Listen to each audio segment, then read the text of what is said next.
नमस्कार मंडळी. तर आज आपण एकदम वेगळ्या पद्धतीनं ना पालकाची भाजी बनवणार आहोत.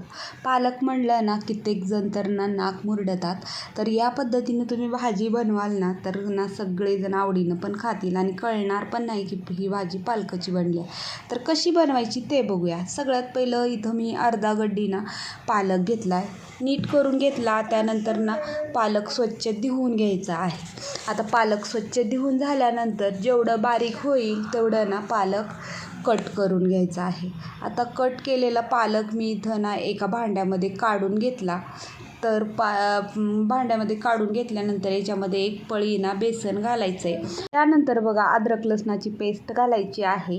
आता अद्रक लसणाची पेस्ट घातलेलं व्हिडिओत आलेलं नाही आहे. त्यानंतर बघा 1 चमचा ना जिरे, 1 चमचा ओवा आणि ना 1 चमचा हळदी पावडर, चवीनुसार मीठ घालायचं आणि अर्धा चमचा लाल तिखट घातलेला आहे. तुम्ही हिरवी मिरचीचा ठेचाही घालू शकता.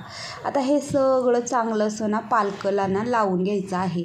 आपल्याला जास्त पाण्याचा वापर करायचा नाही आहे. इथं मी पाणी वापरलेलंच नाही, कारण ना पालकाला पाणी सुटतं, त्याच्यामुळं ना बघूनच करायचं आहे. आणि ना जास्त बेसनचाही वापर करायचा नाही आहे आपल्याला, त्याच्यामुळं ना पाण्याचा वापर करायचा नाही. नाहीतर ना पाणी घातलं ना तर बेसन जास्त प्रमाणात घालावं लागतं त्यामुळं. त्यानंतर बघा थोडंसं मला पातळ वाटत होतं, त्याच्यामुळं थोडंसं बेसन घातलं आणि छान असं मळून घेतलेलं. आता मळून घेतलेलं ना गोळा कढईला ठेवायचं आणि लगेचच गॅसवर ना कढई ठेवली. त्यामध्ये 1 ग्लास पाणी घातलं. आता पाण्याला छान उकळी येऊ द्यायची आहे. पाण्याला उकळी आली की त्याच्यामध्ये ना चाळणी ठेवून घेतली. त्यानंतर त्याला ना तेल लावून घेतलं, म्हणजे ना आपण जेव्हा वड्या बनवू ना तेव्हा चिटकू नये चाळणीला, त्याच्यासाठी. त्यानंतर बघा तेल लावून झाल्यानंतर ना जास्त मोठ्याही नाही आणि जास्त छोट्याही नाही आहे ना, अशा ना वड्या करून घ्यायच्या आहेत. तर तुम्ही व्हिडिओमध्ये बघू शकता मी किती म्हणजे जास्त मोठ्याही नाही जास्त छोट्याही नाही अशा मीडियम साईजच्या वड्या बनवून घेतल्यात. आता याप्रमाणे मी सगळ्या वड्या तयार करून घेतल्या. त्यानंतर ना ताट झाकून एक 10 ते 12 मिनिट ना छान असं वाफवून घेते. आता वड्या वाफवते तोपर्यंत ना इकडं मी लगेचच ना 2 कांदे ना असे लांबके कापून घेतले होते. तव्यामध्ये थोडंसं तेल घातलं आणि त्याच्यामध्ये कांदा घालून परतवून घ्यायचं. त्यानंतर 5-6 पाकळ्या लसूण घातला आणि 1 टमाटर बारीक चिरून घातलेलं होतं. हेही छान असं परतवून घ्यायचं आहे. आता आपल्या 10 मिनटं झालेले आहेत आणि 10 मिनटामध्ये छान अशा वड्या तयार झालेल्या आहेत, शिजल्या आहेत बघा छान अशा.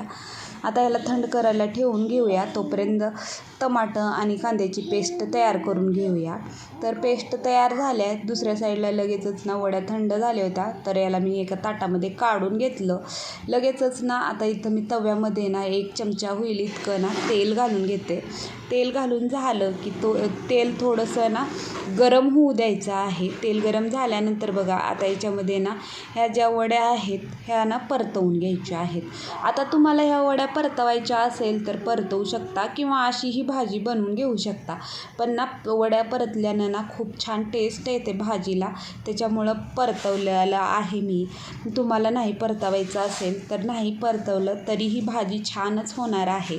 त्यानंतर बघा मी सगळ्या वड्या ना तव्यामध्ये घालून घेतल्या आणि छान अशा ना परतवून घेतलेल्या आहेत, थोड्याशा कुरकुरीत होऊ दिल्या. आता बघू शकता याचप्रमाणे मी सगळ्या ना वड्या सगळ्या परतवून घेतलेल्या आहेत. आता हे वड्या ना 1-2 मिनटं परतवून झाल्यानंतर आता याला एका प्लेटामध्ये ना काढून घेऊया. तर बघू शकता छान अशा वड्या परतवून घेतलेल्या आहेत. तर लगेचच मी कढईमध्ये 2 चमचे तेल घातले. तेल चांगलं गरम होऊ द्यायचं. त्यानंतर त्याच्यामध्ये 1 चमचा ना जिरे घालून घेतले. जिरे चांगले फुलले की 1 चमचा मोहरी घातली आणि ना जिरे मोहरी चांगली तडतडली की त्याच्यामध्ये थोडंसं हिंग घालून घेतलेलं आहे. त्यानंतर ना आपण जी कांद्याची पेस्ट तयार करून घेतली होती ती पेस्ट घालून घ्यायची आहे. आता पेस्ट घालून झाल्यानंतर छान असं ना परतवून घ्यायचं आहे.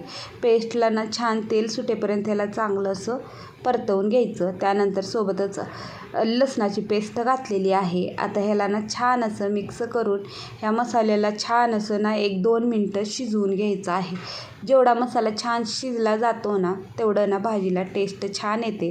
त्यानंतर याच्यामध्ये 1 चमचा हळदी पावडर घातलं, 1 चमचा लाल तिखट घातलेलं आहे, 1 चमचा धने पावडर आणि ना 1 चमचा ना कश्मीरी लाल तिखट घातले कलरसाठी. त्यानंतर चांगलं असं मिक्स करून घ्यायचं. घ्यायचं.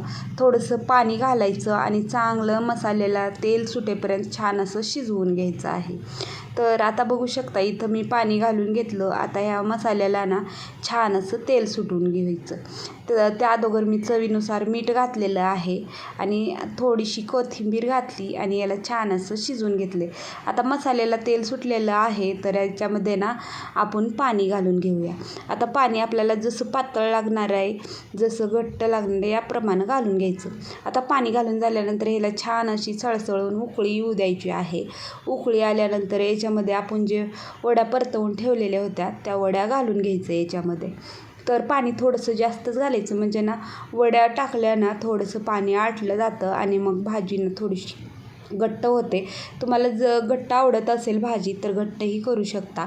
त्यानंतर बघा पाणी घालून झाल्यानंतर छान असं 1-5 मिनटं शिजवून घ्यायचं आहे आणि 1-5 मिनटानंतर छान असं बघा या भाजीला छान अशी उकळी आलेली आहे आणि एकदम सोप्या पद्धतीनं आपली पालक वडीची भाजी तयार झालेली आहे. ज्याला कुणाला पालक खायला आवडत नाही ना, या पद्धतीनं भाजी बनवाल ना तर त्यांना कळणार नाही की पालकाची भाजी आहे. व्हिडिओ आवडला तर लाईक करा.